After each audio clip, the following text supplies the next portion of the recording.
Sabi nga nila mga kachika, parang one big happy family na daw ang Kim Pao.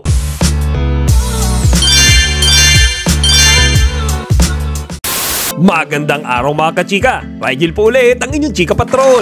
Bago tayo magsimula mga kachika, inaanyayahan ko muna kayong mag-subscribe dito sa ating munting channel para palagi kayong updated sa mga latest at nagte-trending na mga showbiz balita. Spotted ang magkalab team na si Kim Chiu at Paolo Abilino sa isang recording studio. Nagsimula yan mga kachika sa bulong-bulungan lang, pero nung nagkaroon na sila ng video at mga picture, mga kachika, agad na nagpiesta ang mga Kim Pao fans. Kasi mga kachika, merong schedule ng recording dyan si Kim Chiu. At mga kachika, parang sa hindi sinasadyang pagkakataon, nagkaroon din ng schedule ng recording sa mismong lugar na yan si Paolo Abilino. Ngayon mga kachika, may mga sabi-sabi na yung ginagawa nilang recording dyan para sa Brilliant Skin Essentials mga kachika. Kasi merong video rin dyan si Andrea Brillantes na alam naman natin na ini-endorso yung produkto ni Miss Glenda de la Cruz. Lalo tuloy lumakas mga kachika yung bulong-bulungan na baka nga si Kim Chiu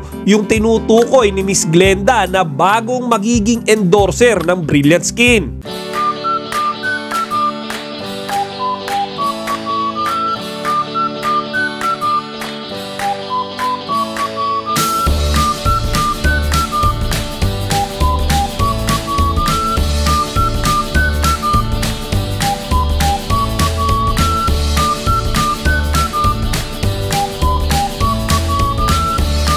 Pero marami rin nagsasabi mga kachika na yung ginagawa nila dyan paghahanda sa magiging birthday performance ni Paolo Abilino sa ASAP.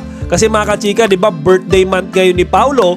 So kagaya nung ginawa ni Kim na nagkaroon ng performance sa ASAP, syempre mga kachika, magkakaroon din yan si Paolo. Pero sa ating mga Kim Pao fans, di ba mga kachika, kahit na ano pa yung talagang rason kung bakit sila nandyan sa recording studio na yan, ang mahalaga nagkita sila at nabigyan nila ng oras ang isa't isa. Di ba nakakatuwa nga mga kachika, may mga video rin dyan kung saan makikita natin na nakikipaglaro silang dalawa kay Kulot at sa iba pang mga bata. Sabi nga nila mga kachika, parang one big happy family na daw ang Kim Pao. Kaya nga hindi ko alam mga kachika kung ako lang pero napapansin ko this past few months, mas napapadalas yung bonding at togetherness ni Kim Chiu at ni Paolo Abilino. Hindi natin alam kung meron na bang something talaga na nangyayari in the background. Pero mukhang masaya naman sila kapag kasama nila ang isa't isa. Agree ba kayo dyan mga kachika? Kung oo, ilagay nyo lang dito sa comment section para mapag-usapan natin.